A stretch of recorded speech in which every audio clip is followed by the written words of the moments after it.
This week's project was a huge challenge for me. Let me go ahead and show you the piece. The joinery on this piece was very loose and in some places not even aligned correctly. And don't even get me started on the inside. So many layers of paint that the surface imperfections were endless. Hi, my name is Packy, creator of Packrat's Shack. I upcycle furniture, build out of pallet wood, finish interior spaces, and have a vendor booth for my creations. Welcome to my world. First, I had to take the whole cabinet apart. This was the only way to really fix a lot of those issues. I then stripped all of the layers of paint off and sanded it smooth. I started with my 3M Safest stripper, but when that ran out, I switched it up to Goof Off, which actually worked much faster.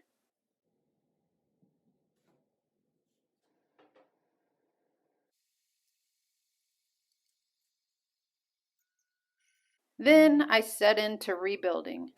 I made some changes in order to make the cabinet more functional, along with all of the repairs that were needed, of course.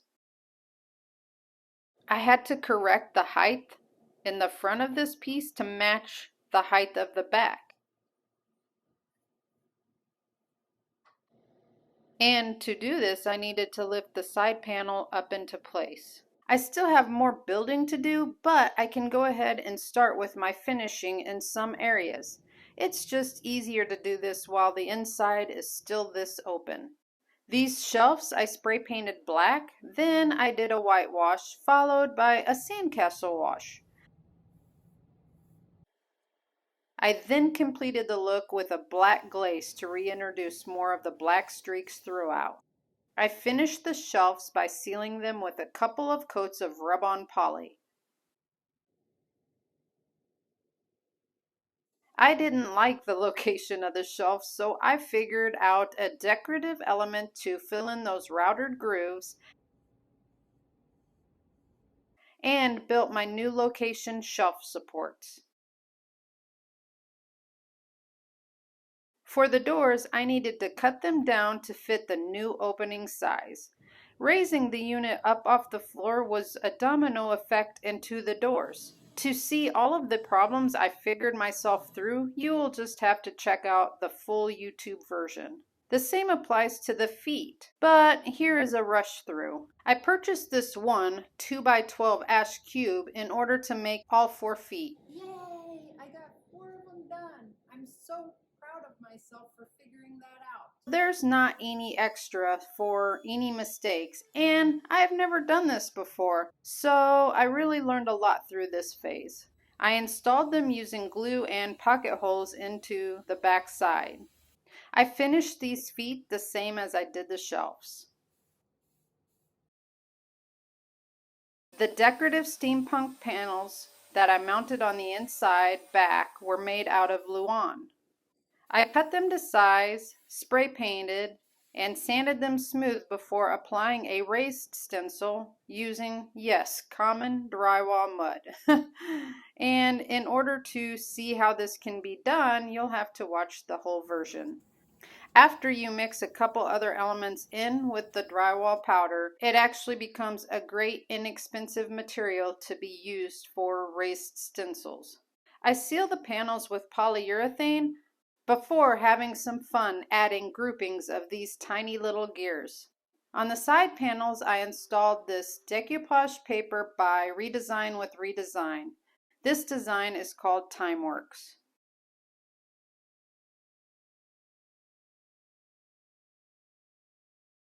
Then I proceed with painting the outside of the cabinet with Dixie Belle's chalk mineral paint in pine cone. I did seal the piece first with shellac to prevent any future tannin bleed through.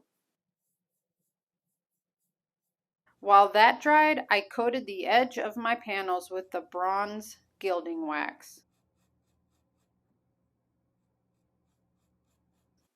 Then I could install these into the unit.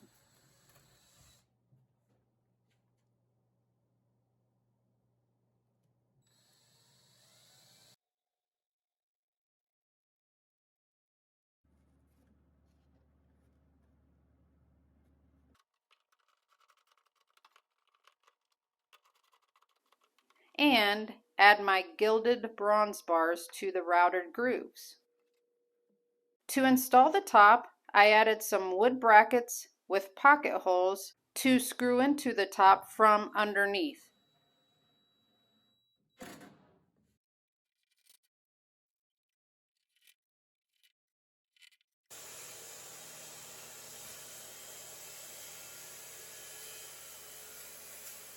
I then filled in all of the nail holes on the top from the original install method. After sanding this all smooth, I finished the top the same way I finished the shelves. Here you can see the black glaze being streaked across after the color washes have dried. I seal the top with several coats of rub-on poly until I get that smooth glass top that I'm looking for. I finished the piece by spraying the outside with a couple coats of polyurethane and then added my bronze gilding wax to the edges of the side panels and the staggered knobs that I did purposely to replicate gears that you can see on the inside, and also adding some dark brown wax to create a depth to the piece.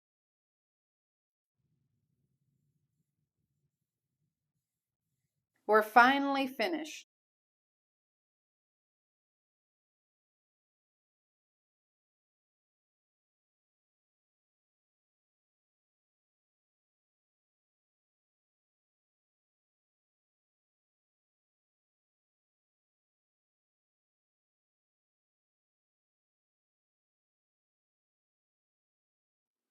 So, what did you think?